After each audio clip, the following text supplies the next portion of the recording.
everyone to join. Oh, Sorry. I should probably start over. It is April 11th, 2023. I'm John Reynolds, Chairman of the Sewer Commission, and this is the April 11th meeting of the Sewer Commission. And I'd like to ask everyone to join me in the Pledge of Allegiance. Bill has a flag there. Okay. I'll start out. I pledge allegiance to the flag To the flag of the United States of America, to the republic which it stands, one one nation, nation, under God, indivisible, indivisible, with liberty and liberty and justice justice for all. for all. All right, great. Let's see. Going to do I guess I have to read my story, right?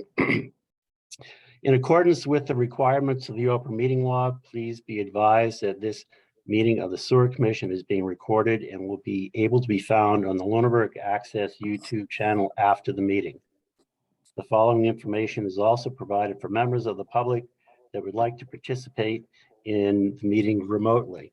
To participate remotely from a computer, please use the link to join the public meeting webinar found on the posted agenda, or from a telephone, dial the toll-free number 888-475-4499 and enter the webinar ID 792-737-0353. If you have not registered with Zoom, you will be asked for your name and an email address. Note, no participant ID is needed, just press pound when asked.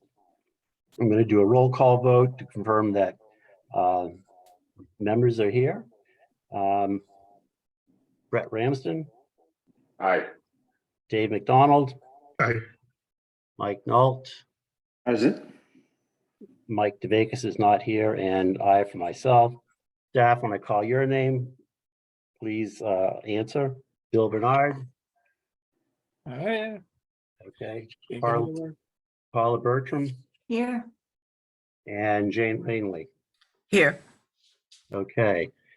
And yeah, I almost said Barb, but okay. And do we have someone from Il Forno for the first appointment? We do. Okay. Carlene. Okay. Okay. Carlene, can you hear us?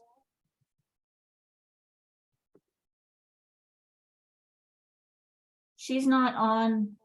Oh, she has no microphone. Carlene, can you call in? Using a phone?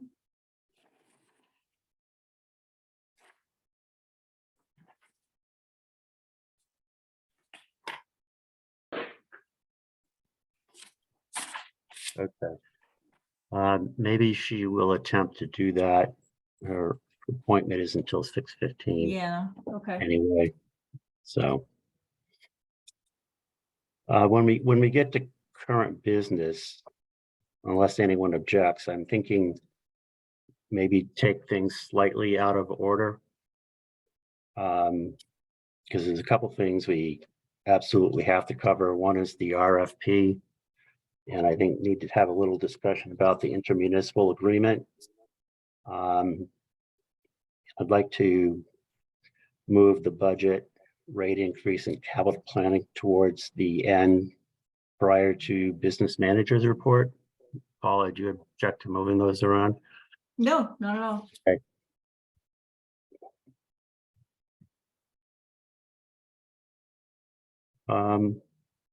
I guess there's no reason why we can't start with the current business. Mr. Chair, Yes. you may want to go back to public comment and then announcements. Oh, yeah. Sorry about that. Any public comment from the public? Seeing none. Any public comment from the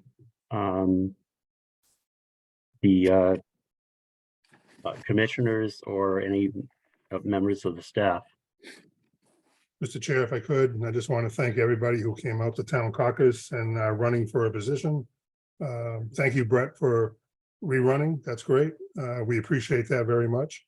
And thank you to all the volunteers who signed up for a position in town. I want to, since we're taking a comment, thank Dave for running for sewer commissioner, and can't believe that he didn't win. I won the sewer commission. I'm still here. But water we commission. appreciate- Yeah. Water commission, excuse me. You know what I was talking about. I thought you were trying to get rid of me. Yeah. So I got sewer on my mind, Dave. So Yeah. Thank you, Brett. anyways, It was a Thanks for pleasure. giving- Thank you. we appreciate your efforts. Any other public comment? No? Wow, okay. Anyway, so I guess there's no reason why we can't go on to current business until 6:15, and hopefully Carleen will be able to call in. So the first item is the state earmark request. Paula, do you have any update on that? I do. I wanted to let everybody know that the state earmark requests have been sent to the legislature. And our sewer pump station upgrades for $300,000 is on that list. Okay. Do you know when the state makes up their mind how this money is going to be allocated? I don't have a timeline. All I can tell you is that it was sent on March 22nd by the town manager. There are several requests. We are one of 4. I don't know if you'd like me to list the 4, but Sure, I'd be interested to know. sure. There are security upgrades for Turkey Hill Elementary School and the primary school. 160,000, 131,000, and 83,500 for 3 different projects. Marshall Park, they are looking for 250,000. The library for exterior painting is looking for $36,000, and then we are looking for $300,000 for sewer pump stations. Okay, great. Mr. Chair, if I could.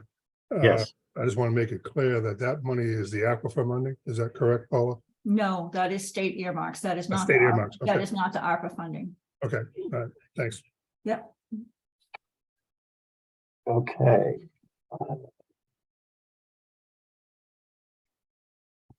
All right, the next item, Carleen has her hand up.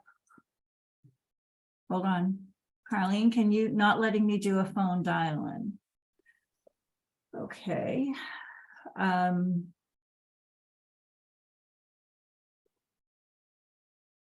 can she just, would it be possible for her to call someone and put her on speakerphone? Would we be able to hear her that way? Like if she called one of us and was on, Potentially, I can send her my phone number. okay, if you don't mind. Carleen, I'm gonna send you my phone number and hopefully you can call me and I can put it on speaker.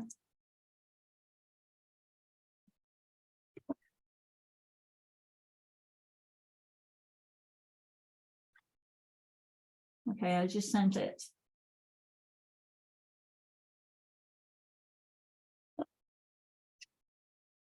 All right, while we're waiting for that, item 5 is the change and expansion of user fees. Paula, do you want to elaborate on that one? Sure. So one of the things that hold on. You got a phone call, Paula. Hello, Carleen. Yes, hi. Hi, can everybody hear her?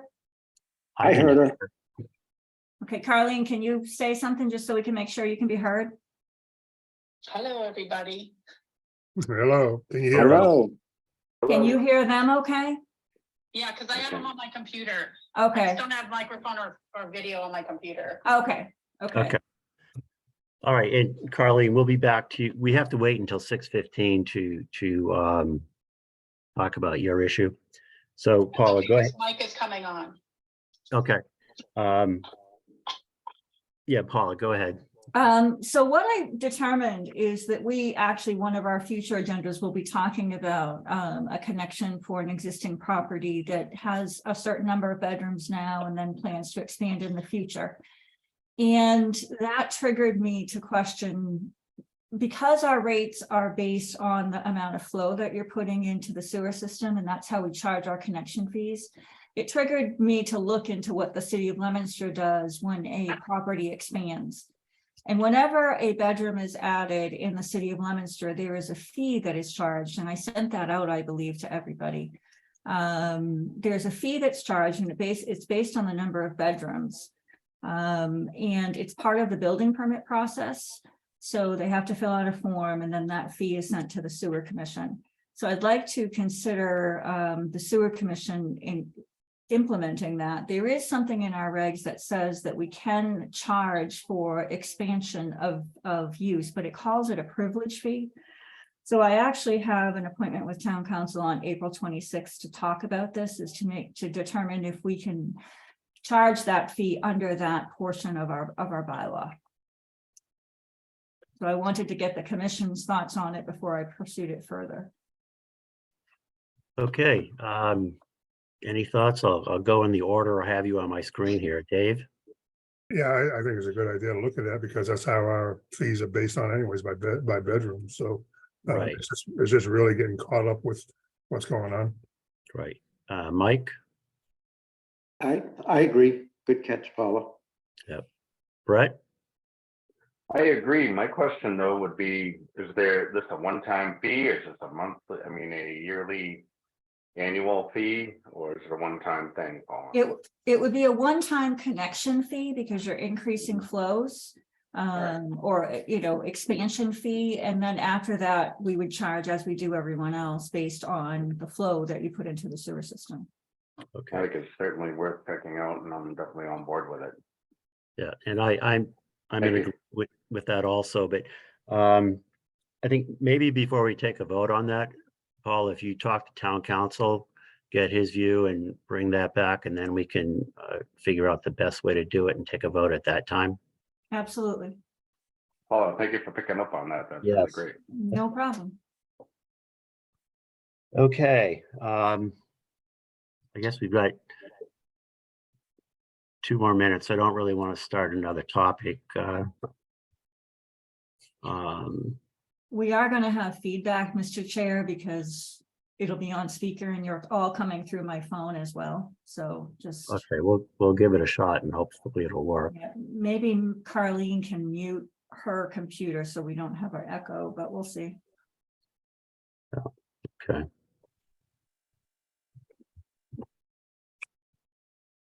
Did everybody have a nice Easter? We Yes. have 2 minutes. I did. I did. Mr. Chair, I think you can start a minute earlier here. I don't see anybody on the board coming in. Okay. Sometimes I don't see everyone, so is that? I'm seeing Paula, Jane, Bill, and 4 commissioners and Carleen. Mr. Is Chair, there- if you yeah. go down to your, hit your mouse and go down where it says participants. And then there should be 8 people there. Yeah. Hit that and it'll give you a list of people over on your right-hand side of your screen. Yeah, I have 8. So, No, but if you click that on, it'll give you the names of the people on the right-hand side. all right. Well, actually, I have a new view here. I have pictures of everyone with your names. So, okay, I guess, Carleen, you have the floor. Mike is supposed to be coming on, so I don't know where he is right now. He's trying to get on the computer. Can you hear me? We Yep, can. we can hear you. All right, well, I guess we can go on with our current business until Mike. Yeah, they're trying at the restaurant to get on, so as soon as they get on, I'll let you know. Okay. All right, next item is the RFP. Has everyone had a chance to review that? I Mr. gotta Chair, look at it. I skimmed through it, but I didn't, I was gonna look at it tomorrow. Coming back from vacation. Okay. I think it's something we need to act on pretty quickly. And I think we should talk about it. I mean, I'm pretty familiar since we wrote the last one, Mike and I. So I mean, right. I mean, I think we should talk about it. I mean, I'm pretty familiar with what the scope is. Mike, I think you are too, aren't you? Yeah, And Mhm. Mr. Chair, I can pull it up on the screen if you think that would be helpful. Sure. That'd be great. But Mr. Chair, remember, we have them online. This could be a little lengthy discussion. Okay, can everybody I'm see my sorry, Dave, screen?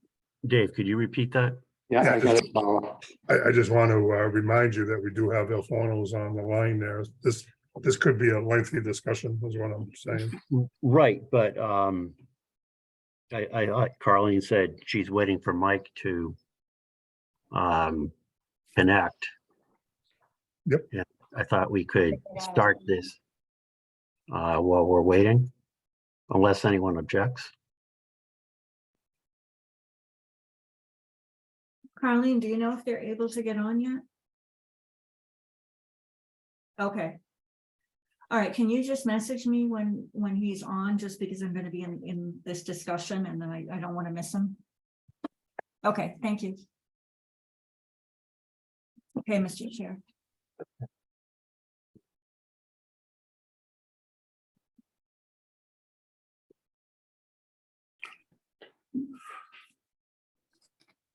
Okay, let's see, the current one expires it's in the end of July, correct? June 30th. June 30th. Okay. Do you want to go through this? He's here. Okay.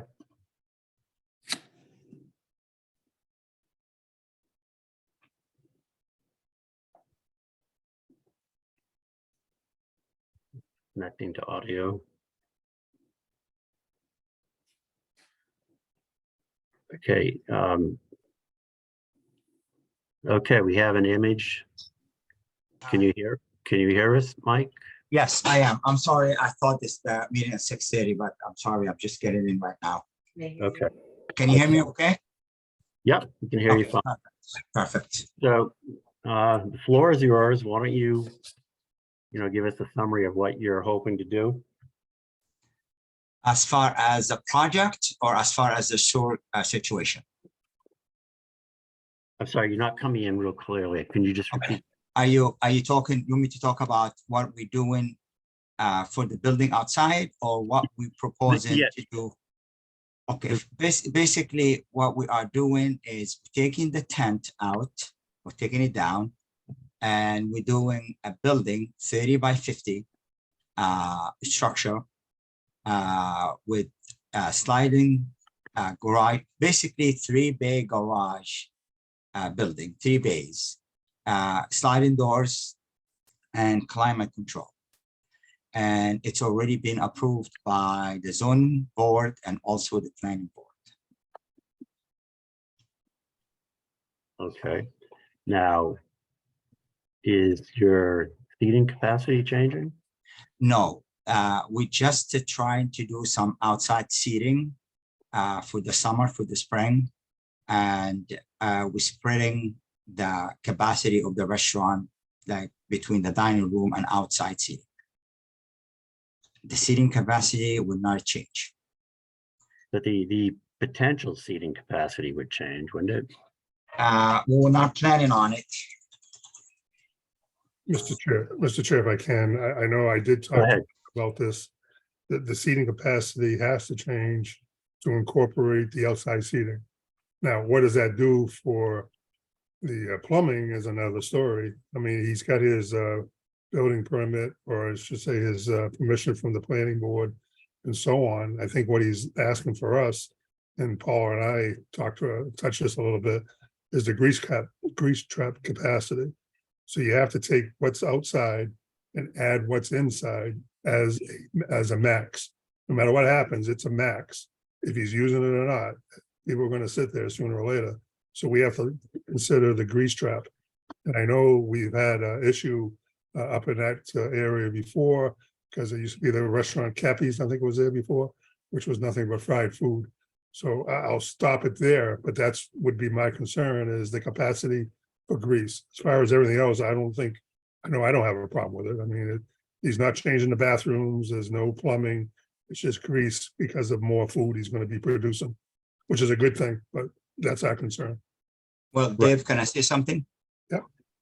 So I agree of what he's saying. So we had a plan with the trapper, with Gary, and they already cleaned the pipe outside the external grease trap. They jacked already the pipe. Yeah. Okay, and we are now on 3-month schedule, quarterly schedule. And the schedule will include cleaning outside and the grease trap inside.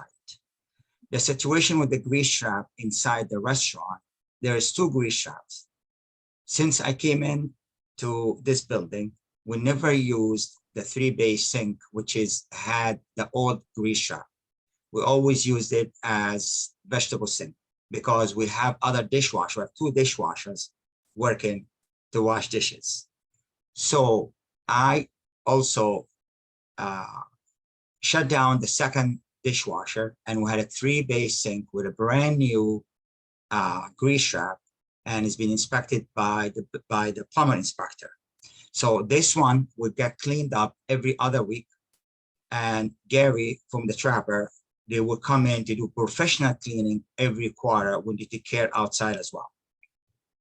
As far as the old grease trap, that section is being canceled. I put a sign on the wall. We're not using that sink for any pots and pans or washing dishes. It's only for cleaning vegetables. Yep. So that grease trap had no existence from now on.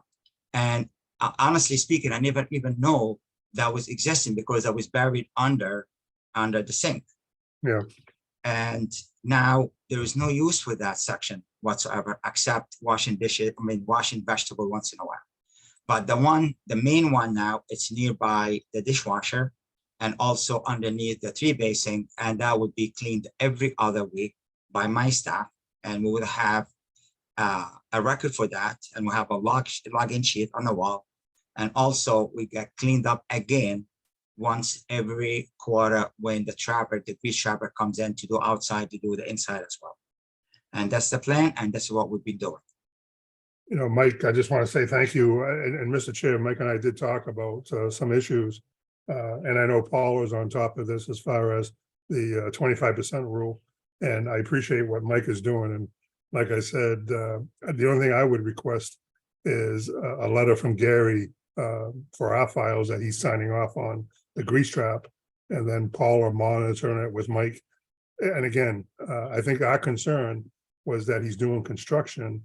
This would be the time to change out the exterior grease trap, but it may not be required if he cleaned it, because Mike, did you get a report on how bad the pipes were before you cleaned it? Honestly, I didn't. Well, someone came in and inspected the grease trap, and he says the grease trap was very old, which is, I agree, it's very old, it's been there forever, which is, I don't have any use for it for the time being, even going forward in the future. This one is canceled out. Okay. Gary is going to seal it. Okay, so there's no more, that thing exists anymore. As far as the other one, would be cleaned every other week, the internal one. And Gary would come in once every quarter, and we have a contract with them already. And I think Gary already stopped by the office last week and he spoke to Paula, I believe. And as far as the 25% and 15%, just to hear me out for a second, please. Yep. We were scheduled for cleaning outside every quarter, every 3 months. That's why the grease was at 25%. Somehow, with some misunderstanding, so someone came in from the grease trapper and cleaned outside at the second month. So at that time, the ratio of the grease came into 15%, correct? And that was the word. Because I don't know, this is my math to it. I don't know if I'm right or wrong. You correct me if I am. The 25% for 3 months, that's about average 8% per month. Correct? About 7.5 to 8% per month. So when we did it, after 2 months, the average was 15%. So very much it's in the same ballpark. if you figure 3 months ratio of 25%, and now we got a ratio of 2 months of 15%, that means it's 7.5, under 8% per month. So if we do the math for 3 months, that would come to 25%, correct? Or I'm wrong? No, you're in the ballpark, yeah. Wrong way. So it's been done after 2 months versus 3 months. The first 3 months was 25%. Somehow they came in, they cleaned the track, they cleaned the grease trap outside after 2 months, which is, we did not require that. We did That not- was required by the commission because Okay. you had been at 30% fog, then 25%. So they requested to be present and to pump it After 2 months. early after 2 months, yes. Okay.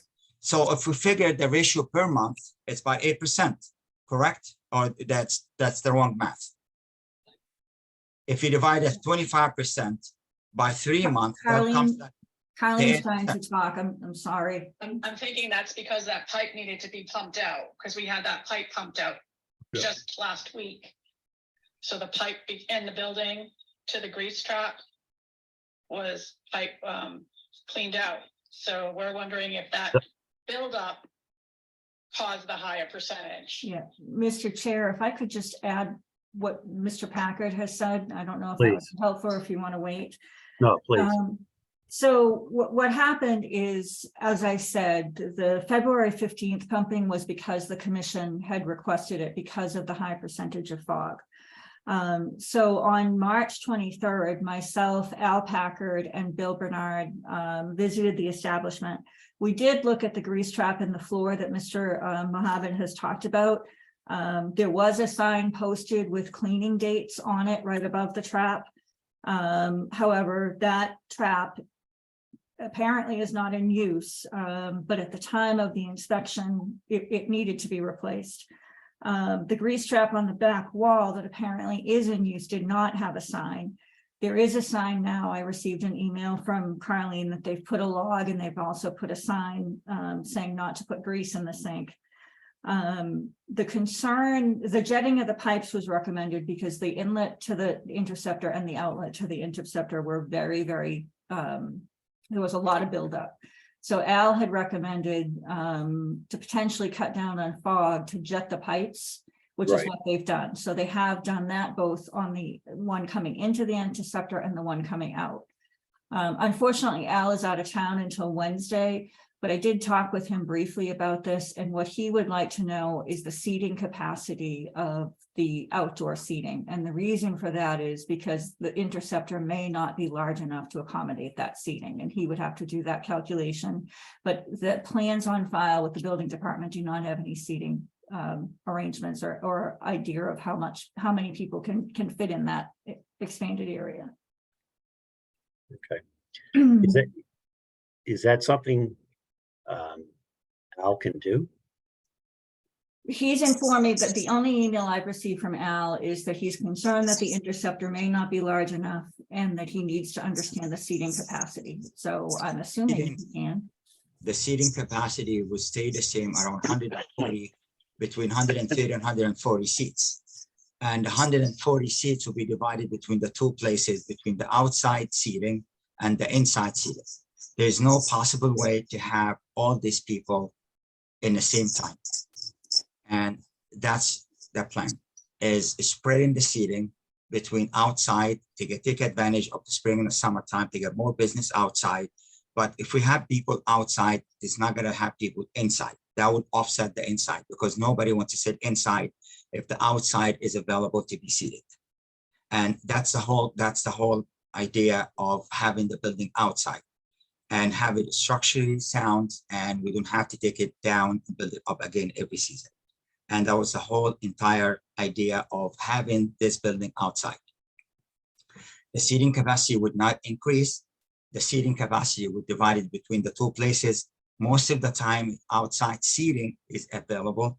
Most of the people don't want to sit outside, not the inside. So if the outside more people, the inside will be a lot less people. And basically, that's the whole idea. And the table has been spreading out. It's not too close like it used to be before COVID. Since COVID, we've been spreading the tables and we have a lot less seating in the restaurant than ever been. And that's the whole idea. Could someone tell me who in town, what board, commission, inspector is responsible for controlling seating capacity at a restaurant?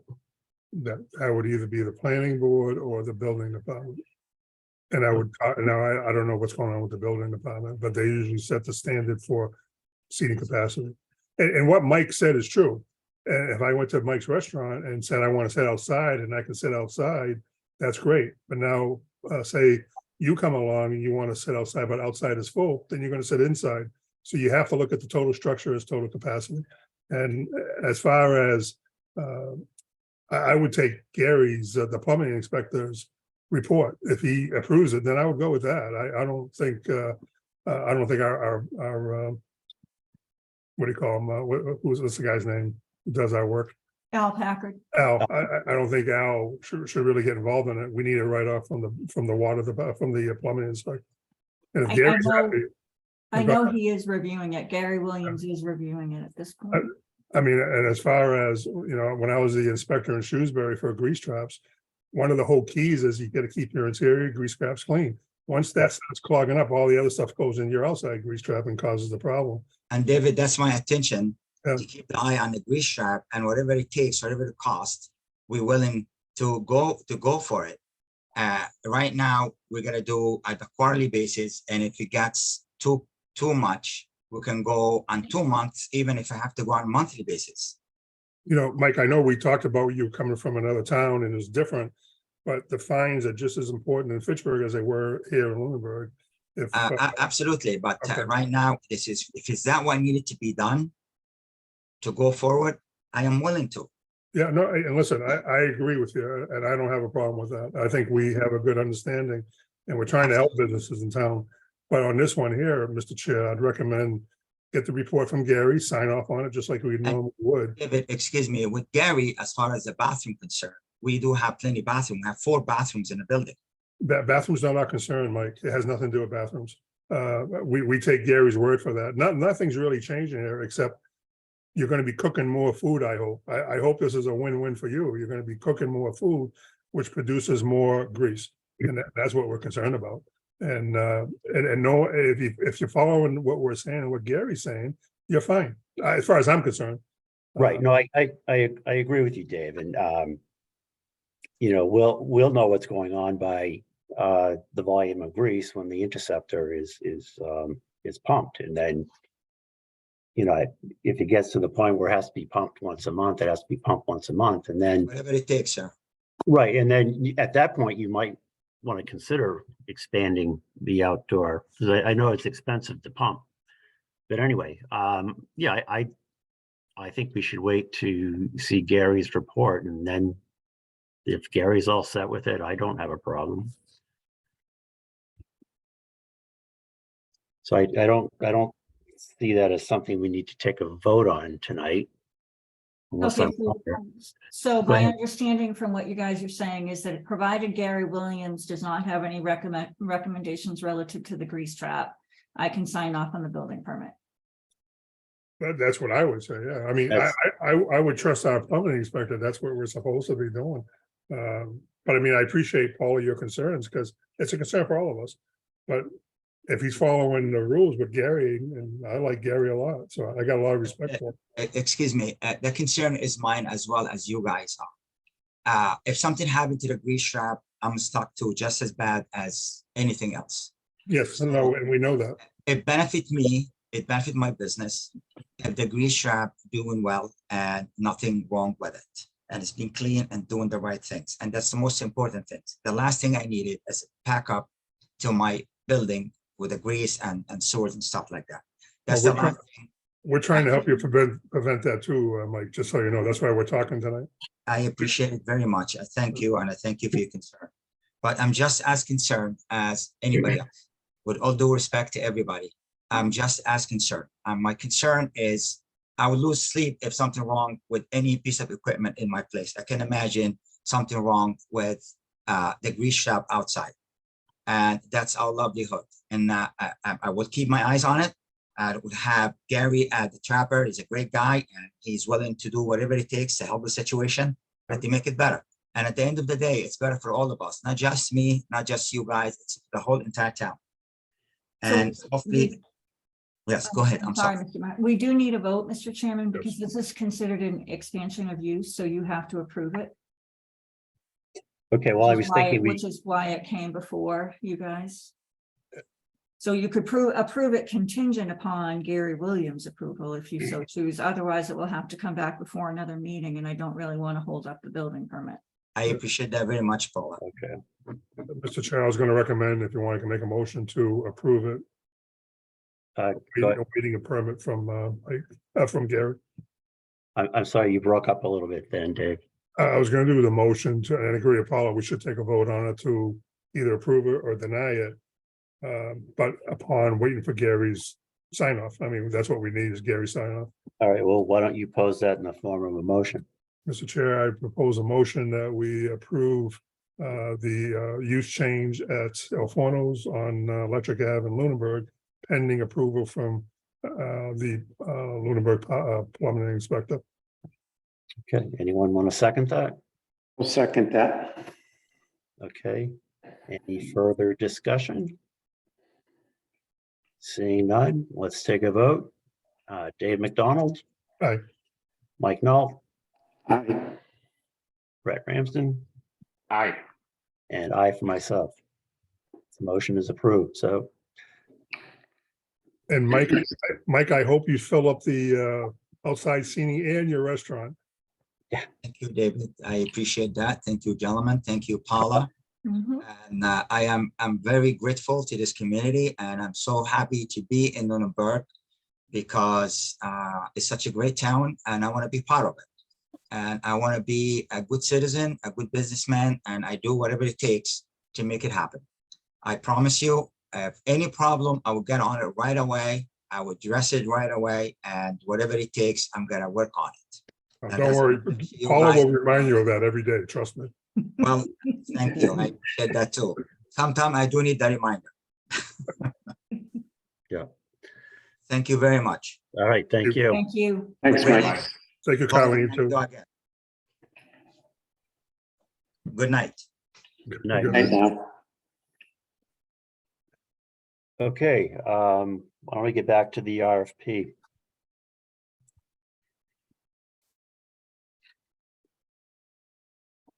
Okay, can everybody see my screen? Yes, I'll be right back. Keep talking, I can hear. So the first thing I thought we should talk about is, Bill had suggested we put the RFP back into one RFP. Both the generators and the pump stations are, contracts expire as of June 30th. So I don't know if, Bill, you wanted to talk about that a little bit and get feedback from the commission. Yeah, I can. So in my experience with working two contractors, working essentially on the same location, you can run into problems, if something goes wrong, they start pointing the fingers immediately, right? He said, he did this, they did that. I don't like dealing like that. I'd rather have one contract to handle our entire system. I think it would be better in the long run. The way it's going now is it's essentially the generator company is essentially working for CTE. CTE is directing them. It's essentially the same. There's probably no company out there that could do all the work. So the generator repairs are going to be subbed out anyway. It's going to work the same way anyway. So I don't see why we should split it. But that's my thoughts. Okay, someone that was on the commission before, if you can remind me why it was split out before? Yeah, Trying to Mr. remember Chair. that one first. I can do that if you like. Yeah. For that reason. We didn't want to put everything under one umbrella. We wanted to get more vendors involved. Since the sewer and the generators are two different animals, you have a It wasn't never designed to have our sewer pump people do the generators. It was always designed to have another company come in and work directly for us. It was never meant to hire you and then sub it out because you're gonna mock that money up as well. It's more convenience than necessity. And again, I'll go along whatever you want, but it was designed to get more vendors involved in the business. And by having two separate companies, is it a pain to monitor? Not really, but it's easier for Bill to manage one company to handle both, if you know what I'm trying to say. So Bill, I know what you're saying, but when we did this, it was designed to protect ourselves. And again, after, if you look at the history, and Barbara will probably tell you that if a company falls down, at least you have something else going. Right now, if a company falls down, we lost everything. You know what I mean? Like that happened to us before. So I'd go either way, just saying why we did it. Okay. Mike or Brett, any thoughts? Kind of echoing with Dave, I was also on the sewer at that point, and the company at the time had to sub out the generators. They basically said, we can't deal with the generators. They were subbing them out. So as kind of a cost-effective way, at least we thought it was cost-effective, was we separated it out. So we had a bid for the generators, you know, on their own, somebody that would come out and maintain them. I'm okay with putting it all into one, as long as it's, you know, cost effective, which, you know, that was one of the reasons we did this, because we felt, you know, we could put the generators out for bid and we could put the sewer itself out for bid, and just felt it was cost effective, that's all. So, but I do get where Bill's coming from, that, you know, it's much easier to basically have one person dealing with it all, one company, and going from there, so. Right. And one real quick comment, I did look at some of those generator reports. I didn't get a chance to see them all, but very impressed with the reports that they're reporting. I mean, pictures of everything, very thorough, I thought, which, I mean, you know, we rely on those generators and they're big money, so. Yeah. Brett, any thoughts? I got a question for Bill. Did you ever discuss this with Al at all? I get the impression Al is barely able to keep up with the huge amount of maintenance he's dealing with now, him and his people. I'm just wondering, did you mention anything to him? Or does he feel he could handle doing both, just out of curiosity?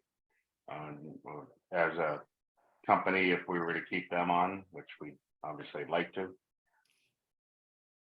Well, not this specific question we have here, separate or combined contracts, but he definitely plays a big role in the maintenance of the generators.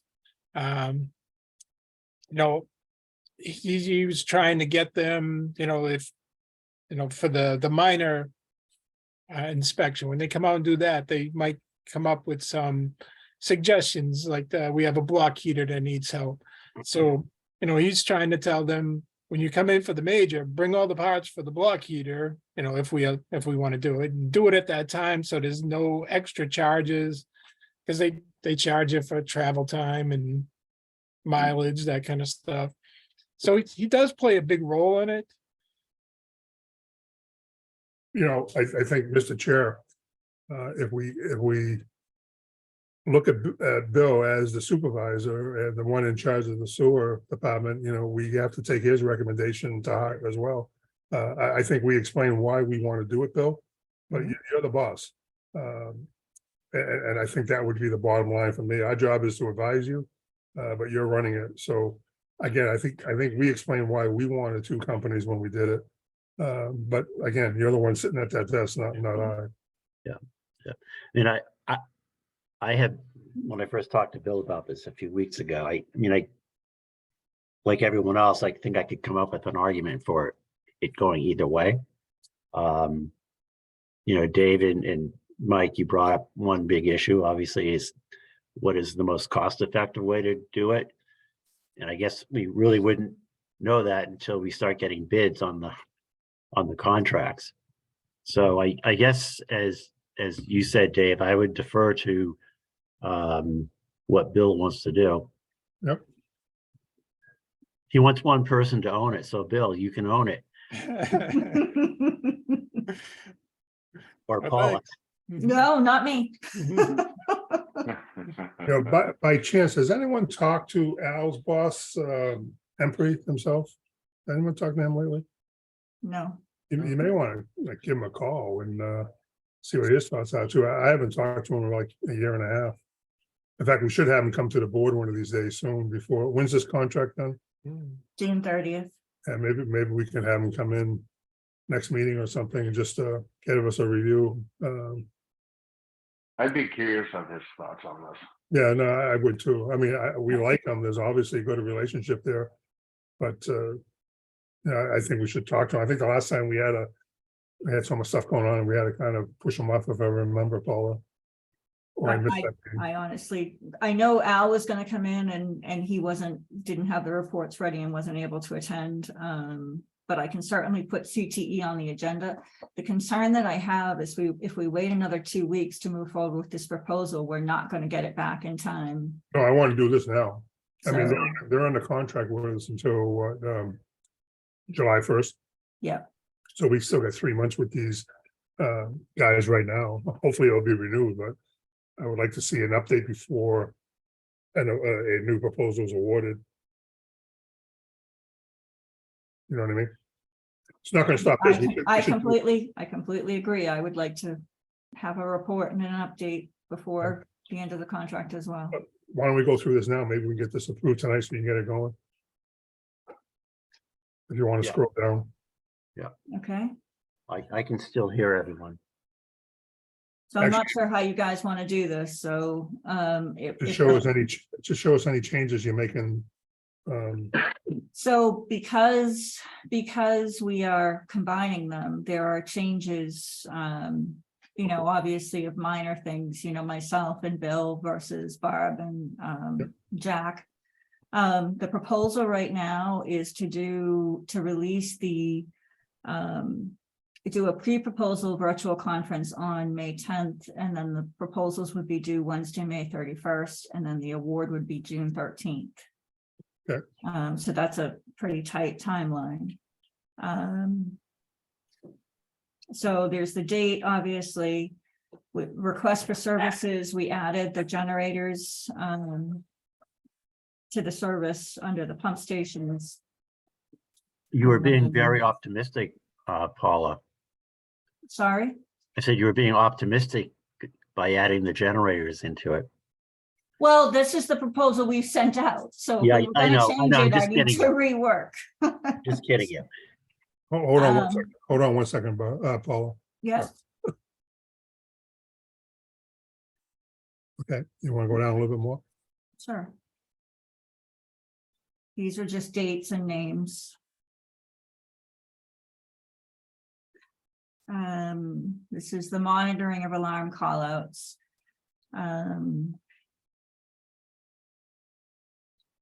Well, I don't know if I can see your, hold on, I want to show comments because I couldn't see the comments.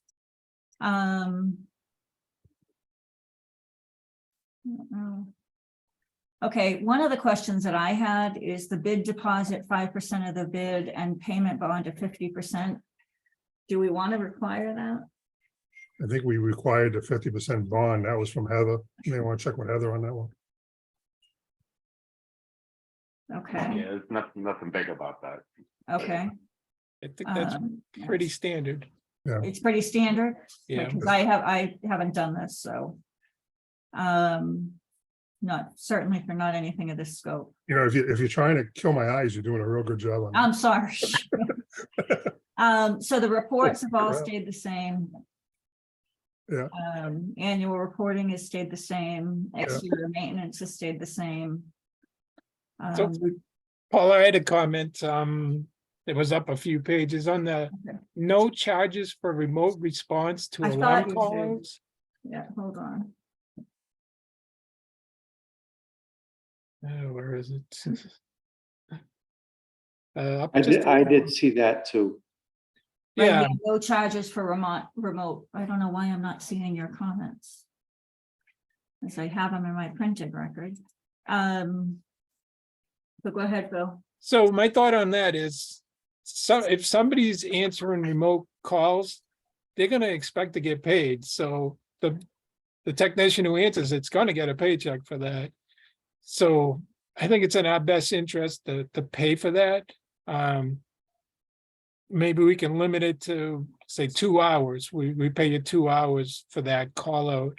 If we leave it as it is, the contract is gonna have to build into their price some kind of, way to get compensated for that. So they're gonna take a guess of how many, alarms there's gonna be. So if they guess way too high, they're gonna build in a number that's way too high. We're gonna get higher prices. Excuse me. So, Right.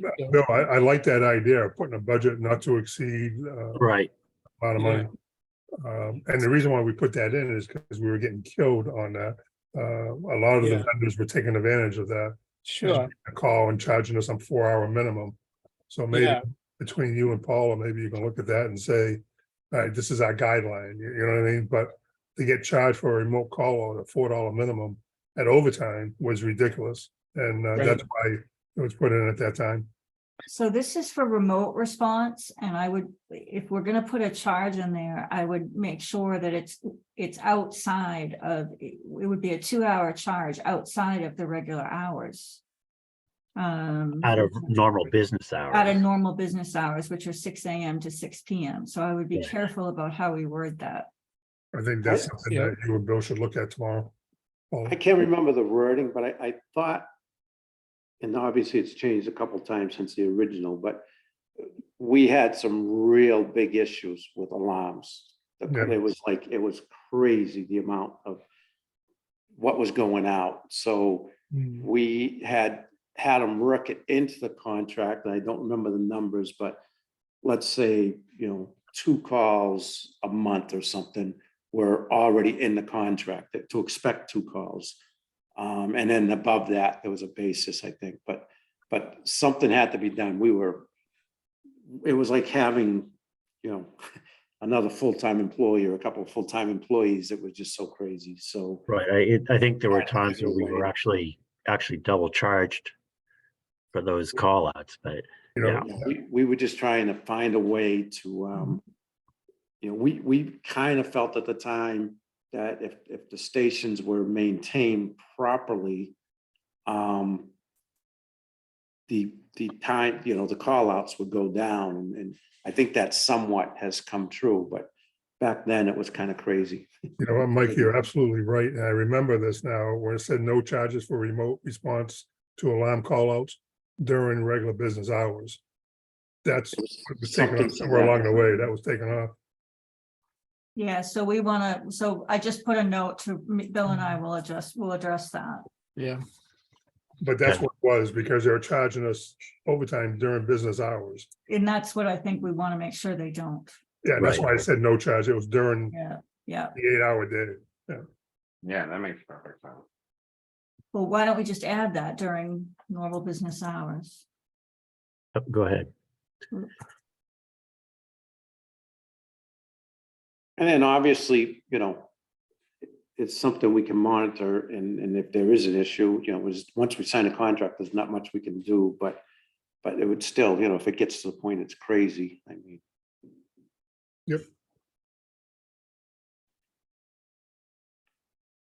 I also like the Mike's idea of putting in a number, whether it's 2 or 5 or whatever it is, a month that Yeah, should be expected, that should be built into the cost.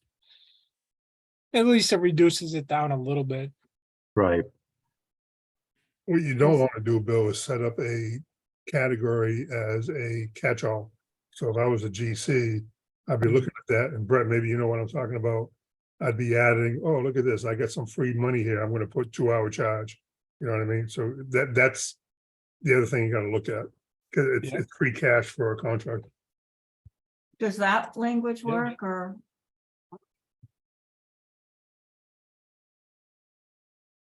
No.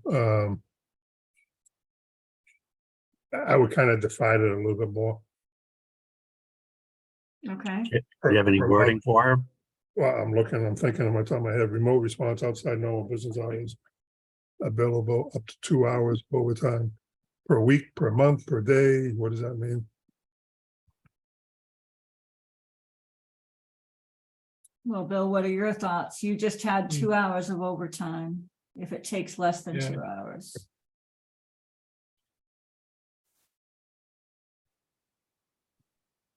Hmm. So you want to Yes. cap it, Dave? I would cap it per month and anything above that would have to be approval. I like that idea. It would be nice to know how many alarms we're getting now. We used to have fill out a form. Are we still doing that? That used to be We- on forms. We, unfortunately, we don't have any reports. We haven't received any since for over a year. Why is that? Maybe there haven't been any calls. Oh, no, there's been calls. So why no reports? We have Contract requested hasn't them, followed through. we have requested them numerous times, as did Barb prior to her departure Are we requesting through Al or through his boss? through Al. I was, Al is only servicing Lunenburg at this point, yeah, so he's our contact, but the checks are being made to his boss. correct? So I would start putting his boss on everything we do. If I was doing this and if I hired Al, I would want, I'm liable for the business. It's my business, not Al's. Al just happens to be our agent, who does a good job. But that's why I'm saying, have we talked to the owner at all? We may want to get him involved before we send this out. And just talk to him, see what's going on with him. I do know that Al has indicated that he's been working on the reports, and Bill, I don't know if you have anything else to add, because I know Al actually generates the reports. So Alice told us a couple of times, you'll have the reports by Friday, and the Fridays come and go. So our thought was, we'll give them to this Friday. If we don't see it, we're holding back payment until we do see him. You But- know, But Dave, you had the right idea, call Chad Empey himself. Yeah, I think that's fine, wait until this Friday, but before holding payment, I certainly would think probably have a conversation with Chad Empey. Mhm. And, you know, you can bring up this discussion of holding back payment, but I wouldn't want to just hold it back if he's not aware of it. you know, could I ask a question, Mr. Chair, through you? Absolutely. What if we bought a iPod or an iPad and Paula, we throw a program on it that when he's at a station, he can just punch in questions? Like, that's all it is, it's just a questionnaire, isn't it? That's what we had before. I've never seen it, so I don't know. Well, wasn't it just an Excel spreadsheet and he would, It was a you know, check, certain categories and he would just fill in the cells? that's it, yeah. In fact, I might have some copies, I'll check in the office tomorrow of our old reports that we got. All right, if you could do that and get it to Paula or Bill. I mean, we can make it easier on not just Al, but any future company coming in. Right, but Yeah. we need to have the discussion with Empey. Okay, So do we want to put a cap on this billable up to 2 hours at the overtime rate? I think we need some kind of cap because we don't want to end up having this done daily. So, I would say probably 5 hours a month. I mean, what are we paying an hour? Not to exceed $5 per month or $5 per quarter or something like that. The only comment that I have, though, is that if it's an alarm after hours, they don't really have control over that. well, they do in the sense that, and I think we saw this before and either Dave or Mike mentioned it. The better maintained the pump stations are, the fewer call outs there are. Yes, So if we're too liberal with it, then,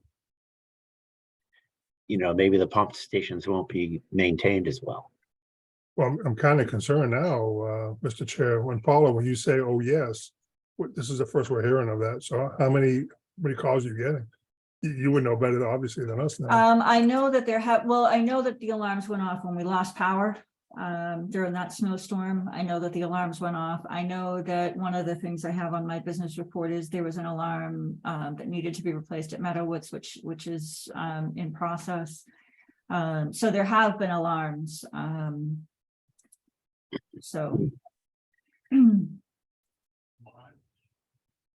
I know we're gonna get alarms anyways, that's gonna happen. Especially with the snowstorm that we had, and you're gonna see generators working. Exactly. But, I mean, we used to get these every day, these alarms, if you remember right, Mike, at the time. It was pretty It was much frequent. out of control. Yeah. So, There's certainly nothing like that. okay, but then how do you feel about the 5 hours per month? I think, And I haven't seen any reports, so I don't know. I think, why don't we do the 5 hours per month for now and you know, obviously, if it ended up being 10 hours, then I think we need to be able to, you know, talk to whoever has the contract and Yep. do something out. Bill, you had your hand up. I think the 5 has to be a multiple of 2, and I would put it at 10 hours. It's only 5 alarms per month. About 1 a week. I'm gonna guess we're getting that anyway. Okay, After hours. All right, and then I guess if we got 10 every month on a regular basis, I guess we would have to, you know, have a discussion about that. You know, is it 10 because 10 is available? So yeah, let's put it at 10. I'd like to think at least the current company is pretty respectable. They Oh, I think don't, so. they don't, you know, Al definitely seems concerned and, you know, takes it to heart. So, but Yep. it's, you know, if for some reason another company steps in, you know, then we've got to watch it all over again. That's all. Right. He does do everything to keep costs down, no question about that. hey, kudos Al, I got nothing but praise for the guy. I think he did a great job. Ditto. Unfortunately, we can't write a contract based on Al. No, but obviously it looks that way, Well, but, I think, Dave, I think we're all on the same page here. okay, Barb, Jesus. That's okay. Dave, you must be over 50 years old. That was quite a slip. Oh, geez. Bill, you had a comment here about attending meetings. I put that all together under one heading because they'd be attending for one, you know, whether it be for O&M or whether it be for the generators, it's still a meeting. So is that okay? Or I put it in section 9. Yeah, I forget what my comment was. Was just that to add the meeting section in here before reports, but I just have it as another section. Oh, down below. Yeah. Yeah, that's fine. Okay. So these are the reports and this is the same. Maintenance, is the same, no changes. Paul, go back up. Yep. Snow removal, what's that? One more. No, right there, pump station exterior maintenance. Bill, do you have any areas on that? Number 5? Any concerns with that? Not really, no. Okay. And the DPW does the plowing. The contractor has to get into the door, so, you know, he has to shovel a path to the door. I don't think that's asking too much. No, I just want to make sure we didn't have any problem because that was an issue that came up the last time we sent this out, so. In fact, wasn't there a defective plate at one of the pump stations. That's been corrected. That's been corrected. Thank you. Mhm. Okay, thank you, Bob. Mhm. Okay, so parts and materials, Bill, you had a question, why is this deleted? I recommend keeping it. It is kept, it's just in a different section. It's in section 7 Okay. now. Rate schedule, Bill and I talked about this today. This is something Barb was pretty adamant about keeping in, but I put it in later in the RFP.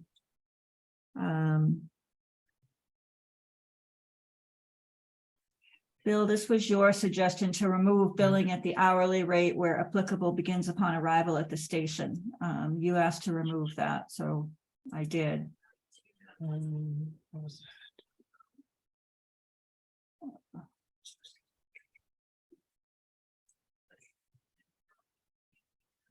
That's right. Yeah, it contradicted something else, somewhere else in the contract. In the language. Okay, Same page, I had another comment, right? On. I think it was same, it was the parts and materials, I think. on the miscellaneous. Okay, oh, minimum of 2 hours, and I did change that. Yeah, hold on. No, is this the same spot? Yeah, most contractors will have, Yeah. oh, you just had a comment that most contractors will have a minimum of 2 people on every job. Including the 10 hours of weekly routine maintenance because of the inherent electrical and mechanical dangers associated with pump stations. We can leave this language. I just want to point out what I expect to see from the contractors. This is on number B.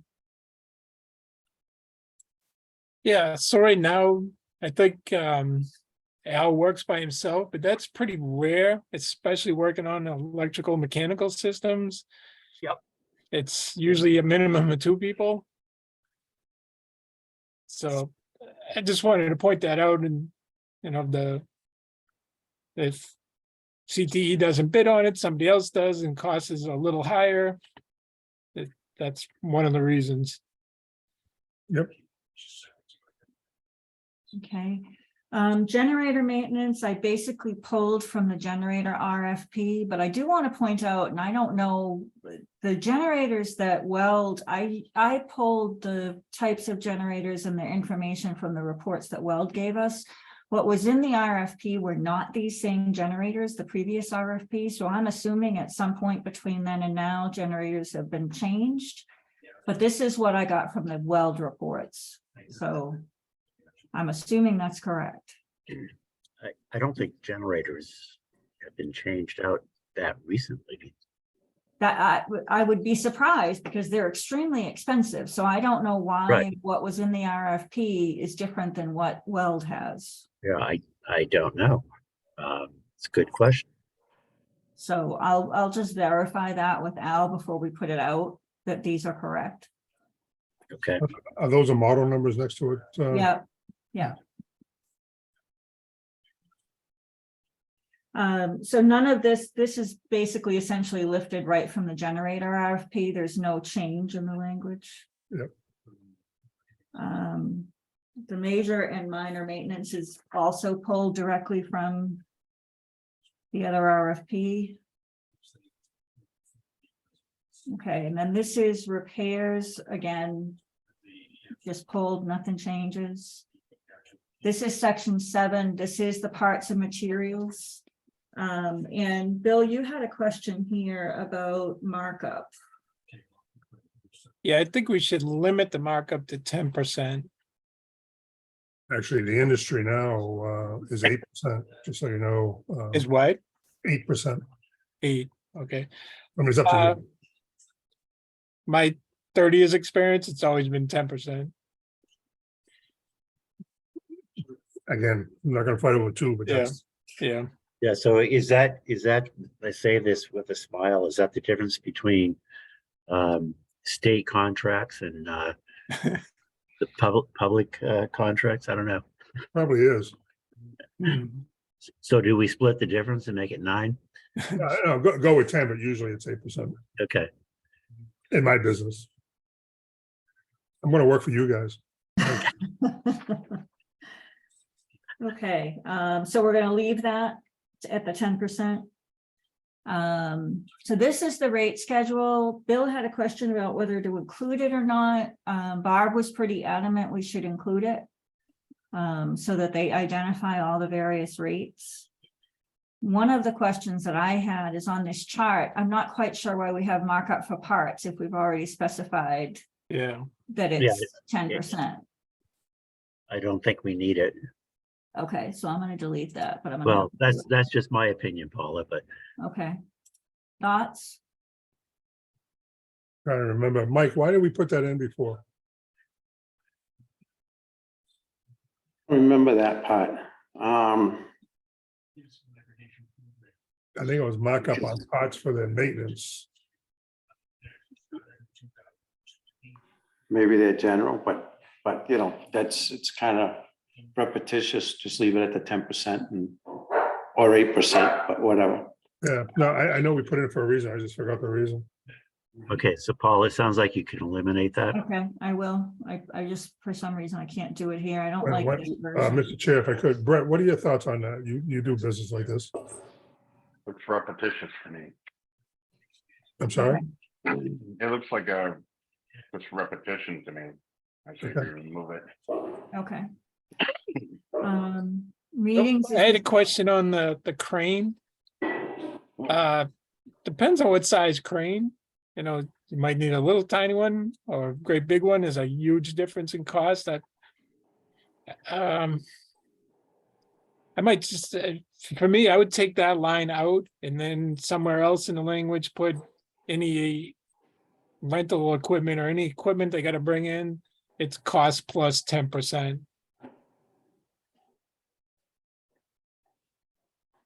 I don't want 10% of a big crane. Yeah.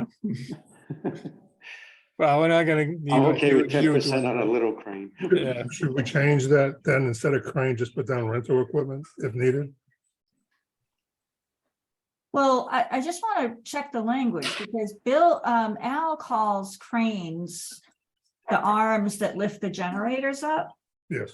So we have those, so they're not going to be, I mean, and actually, if we get to the point later in the meeting to talk about capital planning, we're going to be replacing some of those. So I don't know. That Yeah, I was mean, figured out. we're talking about cranes that would fit inside these Pump station? Stations. pump inside the stations. Yeah. I mean, Don't we own those? the ones inside the pump stations. Yeah, we do. Yeah. So, And does this actually need to be here? No, I would take it out. We just replaced, if you remember, on Dana Street, we just did a whole bunch of repairs to that crane. We anchored it. So there is work done on the cranes. Yeah, but that would go under the maintenance part of it. Right. I would take that whole line out. Take that whole line out. Just Yeah, because that's I giving would. somebody an opportunity, that's all. I would, unless Mike or Brett, you object to that, or None at all. okay.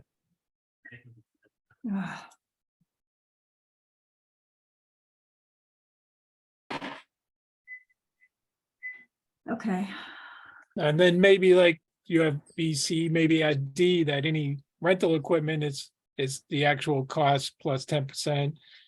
And typically we do it, ask the contractor to get 3 quotes on rental equipment. So make sure we're getting the best cost. Yeah, now, do you have final approval of that, Bill, and the way this is written? Yeah, that's Okay. how it should be. Yep. Okay.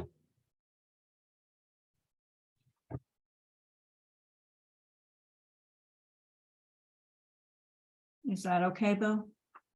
Yeah, and then approved by DPW director.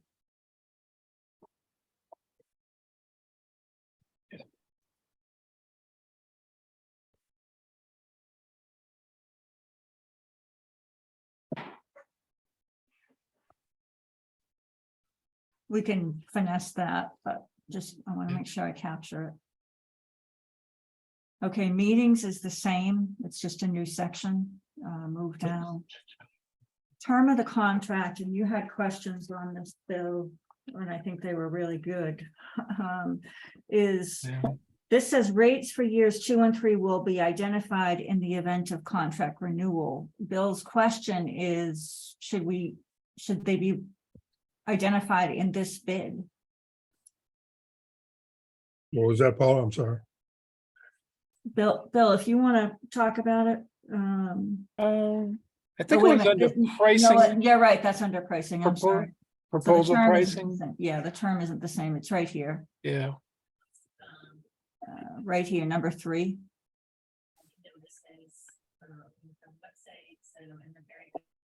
What's the question?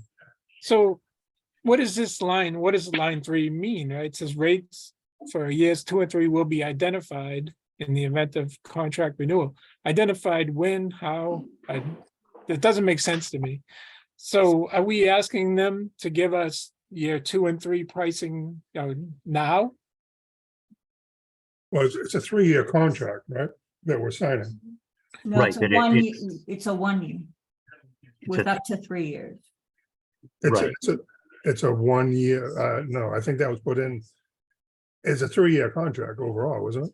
We're not gonna redo this every year. I don't, don't we have to agree every year to continue?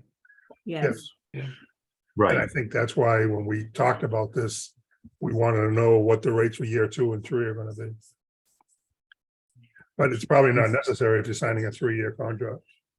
but we're not, it's a 1 year extendable, an addition, which can be an additional 2 years. yeah, and given.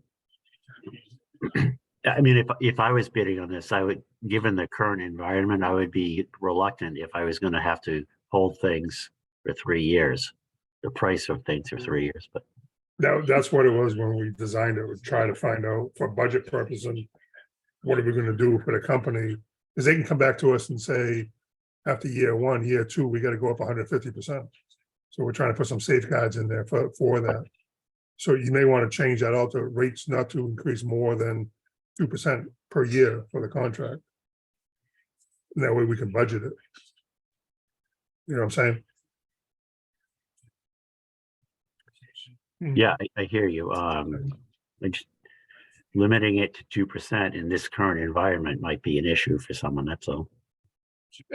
Again, that's why it was put in, how you want to word it, but it was put in to protect us, so a company can't come back, not to see a 5% increase every year or whatever. I don't know, have these guys gone up every year in the past? Does anyone know? I know they have gone up, but I haven't looked back, but I know there was a rate increase at one point. Maybe we should look at that, because I know we went through COVID and pumps were working pretty fast there during COVID. I mean, these guys were there during the COVID. And everybody was home, so the pumps were working 24/7 virtually. What if we changed it to rates for years 2 and 3 will be identified during discussions of, during contract renewal discussions? You could do that too. Yeah, I think that works well. Does that work, Bill? Say it again, please. Let me type it and then you can Okay. see.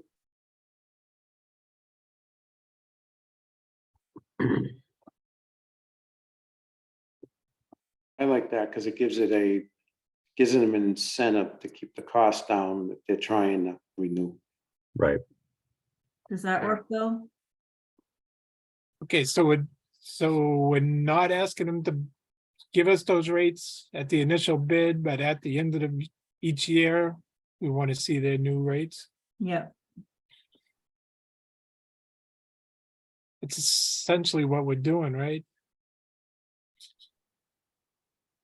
I guess, yeah, it's fair for the contractor doing it that way, yeah. I think that's when you discuss this, we have to put, for budget purposes, no more, you can't allow any more than a certain amount of number. Maybe we should look at the contract or in the past, over the last, say, 4 years, and what was that percentage every year? That would help us a lot, I think. So, Bill, you said you thought that was fair for the person that ends up with this contract. You okay with that for the town of Lunenburg? Um.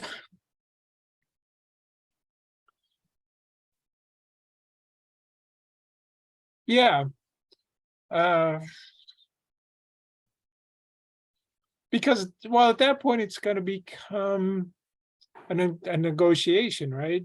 We're just not gonna accept their rates if they double them. Right. Right. Um,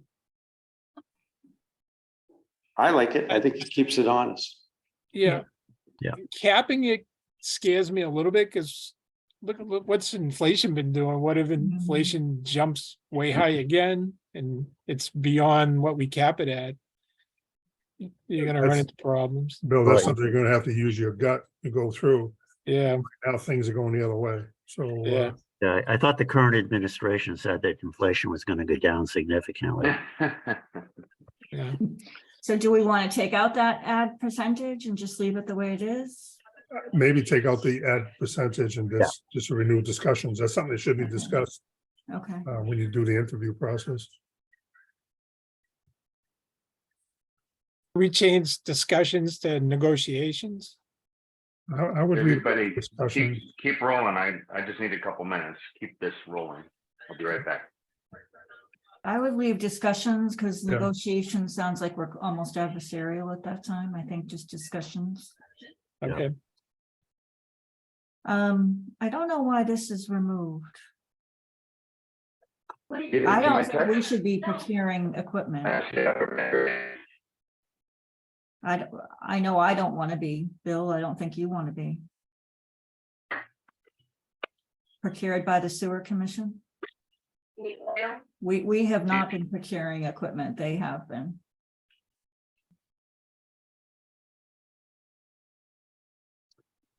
right. Yeah, I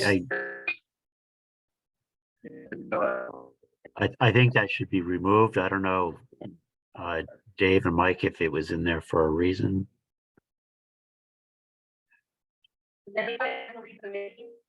Which one? I'm sorry, the specified by contractor? And procured by the sewer commission. I don't think we want to be buying the equipment. Right now, Al buys whatever he needs, which is working. Yeah, I would take that out, Okay.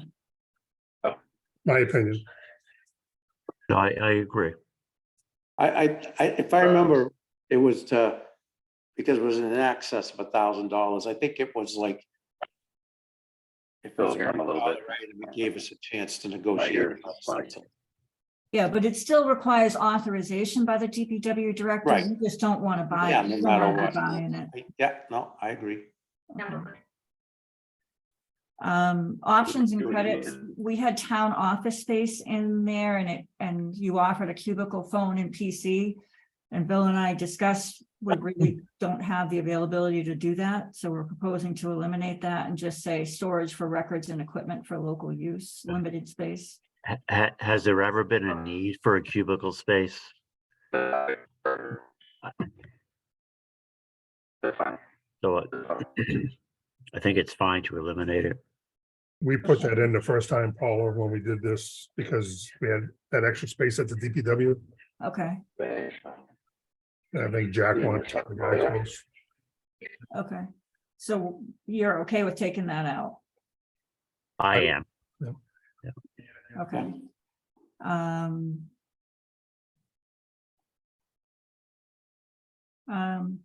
Bill, this just jumped out at me. Bill, should we specify limited space or is this one fine? A under highway garage?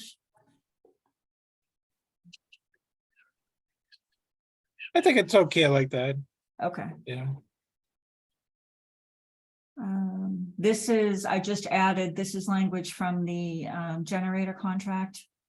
That expenses have to be submitted within a week of expenditure. Individual station reports of all major and minor preventive maintenance performed. So we want those reports basically that we just got from Weld. Wait, hold on. What happens if they don't submit within a week? Well, there's a termination clause later on if we wanted to. Okay.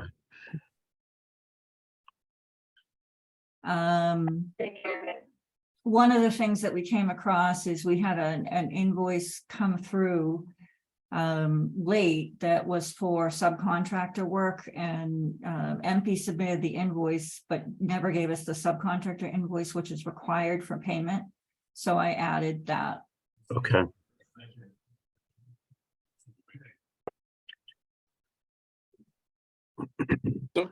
Paul, go back up to the quality requirements. Yep, On B, it says, been employed at least once over the past 10 years. That I think in general, these requirements, they're pretty tight, pretty strict. I think we're limiting potential bidders on this. Maybe we want to, maybe we want, a really specialized company, but there's probably other companies out there that can do the work. Maybe not, enough, as much experience as we're looking for, but could do the work. Just my thought. I don't know what everybody else thinks. I think that was put into, I agree with you, there's companies that do what, but we had companies, I remember on the first RFP, who did pumps for water, not for sewer. So maybe that might have to be, we work to, proposal firms must demonstrate experience in the operation and maintenance of wastewater collection systems / sewer, to let people know this is for sewer, but that's why that was put in there. I don't have a problem taking it out, but it was put in there because we got proposals for pumps, pool pumps. It was kind of funny if I remember right. So, but I would leave that up to you, Bill. So, Bill, I have a question. I was, I think this was in preparation for the presentation. Is there a distinction between pump stations and lift stations? I thought one had to do with water, one had to do with sewer. It's no, in that case, just different style pump. Okay, Yeah. okay. I don't know, I have to think about it. Is there a way we could open it up just a little bit, keep what's there, but open it up just a touch? I don't know. okay, so we'll go back to that one. And then that's it. That's all the changes. Everything else is the same. Okay, so should we go back to that one? Yeah. Okay. So Bill, what are your concerns here? Well, I just don't want us to limit ourselves too much. Because how many of these contractors are out there? There might be somebody else doesn't have quite the experience we're looking for, but can do a good job for us. I just don't want them to be scared off by that language. Mr. Chair, I don't have a problem taking that paragraph out because once these RFPs come in, we do have to interview them. So that would be a question that we would ask. What experience they have. I mean, that's the question I would ask. So Yeah. I don't know, I'd leave it, but just soften it somehow, maybe add something at the end of the sentence, pretty please. or at the discretion of the sewer commission. Just to soften it just a little, We love you, something like that. not that much, Dave, no. Pretty please. I know what you're saying, but you know what? We could just end it after certifications. And then we don't have any restrictions if they demonstrate experience. Because, it actually, think about this, it says, unless I'm misunderstanding, and must have been employed at least once over the past 10 years by a municipality. Okay, so once means, were they employed for a month, 6 months? So. I would stop it at the classification of apologies. Yeah, I'm okay with taking it out I of there think so, I think so. because that can come later when the bids are in. Yeah, so Bill, what are your thoughts on that, ending it there? Sure. I think it'll work. Okay, You know, one of the things I see now, Bill, on contracts that I gotta do, I have to start including must follow all national safety codes, OSHA, stuff like that. Should we put that in there or no? We have OSHA in one of the sections, right, Bill? Do you Good remember? I don't question. remember where it is. I'll do a I quick think I search. saw that. Yeah, we do, but I I If- know. if mean, we shouldn't have to say that. Any contractor should be doing that on their own, but it's not a bad idea to say it. I would have We have to, proof of OSHA trained staff is what we say. that's something you really want to keep track of. Yeah, All work to comply with OSHA and other safety regulations such as confined safe and dig Yeah. safe. Does yeah, that, so we do have it. We do have right. it. so does that mean when Al has been working by himself, sometimes he might be, or we, or he might be in violation of OSHA standards? I don't believe it would be we. Okay, So we do have the OSHA requirements in there. I'm And I happy think with that's it, it. Mr. Chair. okay. I think that's it. Well, that was easy. There we go. So is everybody okay with this? Are we ready to go with it? Yeah, do I have a motion here? Paula, can you do me a favor? Can you go back to the top for a second? Which top, the, All the way to the top. Well, this is, we have some time before we send this out. Is that Not correct? really. no, not really, no. Not really, no. Bob, Jesus. Paula, if you get a chance, you know how you can click it and just let it scroll automatically? No, If you take your cursor and bring it over on the side okay, and click your, no, not there, like in the middle there.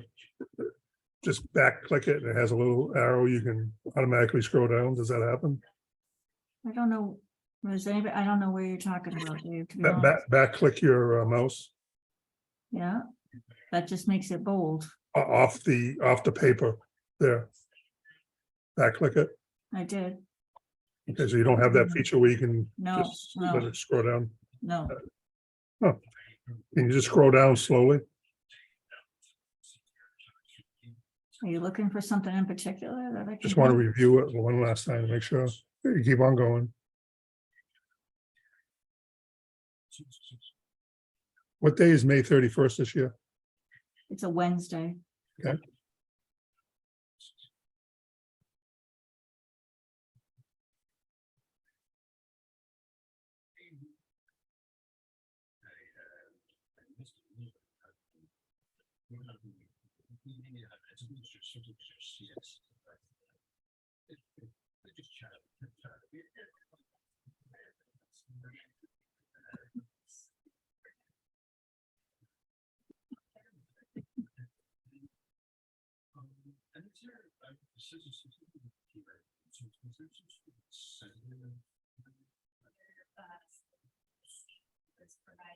Hold it right there for 1 second. You go back up just to here. Okay.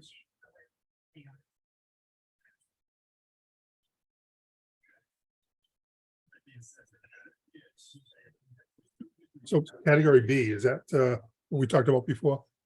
Letter B, Mm-hmm, so it's 10 hours per week, yeah, not to be billed hourly. So how does that work? All maintenance and repairs can be performed during normal business hours. so, yeah, so unless it's an emergency, you can spend 10 hours a week and we won't be billed for it. Okay. Okay, Do we know how much time Al is spending in Lunenburg? Nope,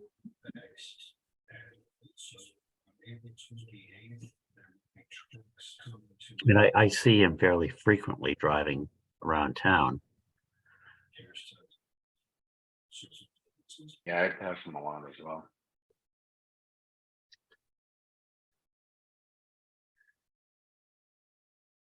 Why Right. are we requiring this?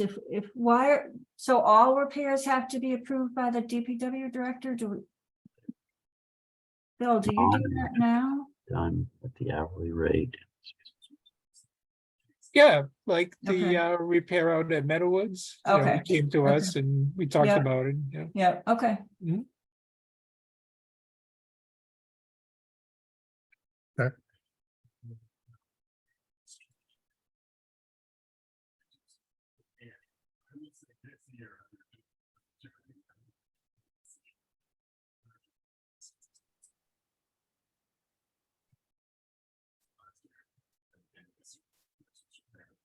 This could be a problem if they're subbing out the generators.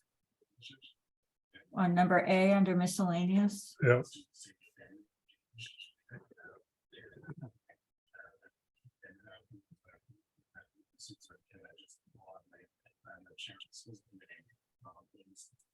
Thoughts on that one? I'm still reading it.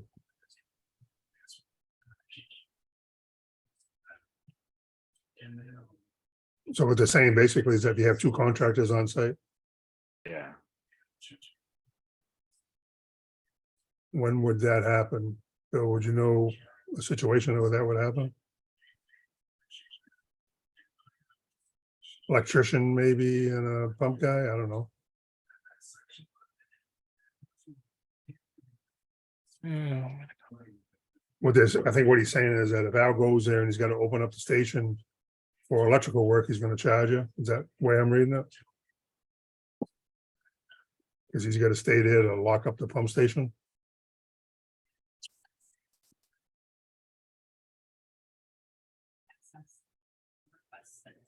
That's the way I'm reading it.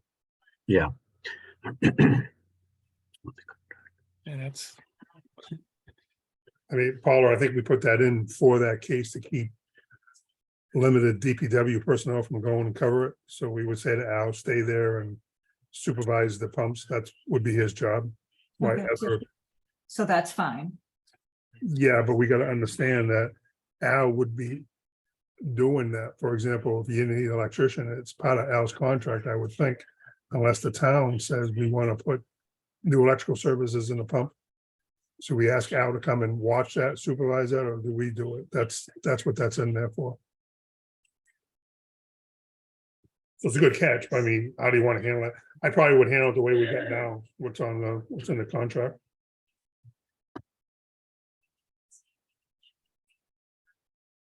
But that's why it says the DPW must approve all charges itemized, because when the situation comes up, Bill may say, you know what? I'm not gonna pay you $40 an hour. We're gonna have one of my guys go do it or something like that. But it was made to take pressure off the DPW personnel. Yeah, so A and C refer to a subcontractor. Any work subcontracted by the contractor must be authorized by the DPW director. Correct. So if they're subcontracting out the generators, that's my only concern with this section. Well, does this give us flexibility so that if it was, we keep saying Al, but we know we mean whoever gets this, but does this give us the flexibility so it could be Al or it could be, gee, if Bill's guys had a slow day, they could do it? Yeah, I think that would be Bill's call, but if we're gonna sub out the generators and the pumps to one company, that's kind of eliminated because that's their job. So if they're doing the Right. generators, they need to get in to do the job. So that's kind of a non-issue by combining both contracts. Do you know what I'm saying, Bill? That kind of Yeah. goes with what what you're doing. yeah, so I don't quite follow what this language is saying, but anytime we have work going on at a pump station, I would want to see the prime contractor there. You know, if he has a sub there, I would want to see the prime there, because the prime is our main contact. If something goes wrong, the prime should be there. To take over and Well, if I was That's it. Al, or if I was a company that did this and I subbed out the generators, I would say, hey, Bill, I got my generator company going in. I'm gonna give a guy in charge accordingly. And that's what that's saying. Basically, that's what that paragraph is saying. Right, and that actually happens is Al will meet, well, let them in, but then he won't stay. Right. So one bad thing about that was if you go through all those generator reports, they all say none of them were tested under load, Because no one was on site, yep. right? So again, when anybody's working on these, I want to see the prime contractor there. Right, so in this now case, you with know. generators, they could have tested them under load, right?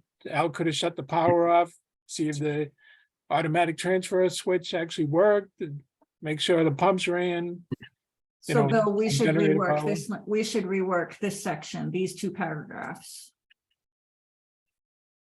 Because if C you is- want them, To me, C is okay. A, I don't quite follow what it's saying. okay, okay, Yeah, all right, so we'll rework A. President, what it's saying, Bill, is that when a contractor must be present to open the pump station, so he's saying that MB should be there to open that door to let anybody go into the facility to work.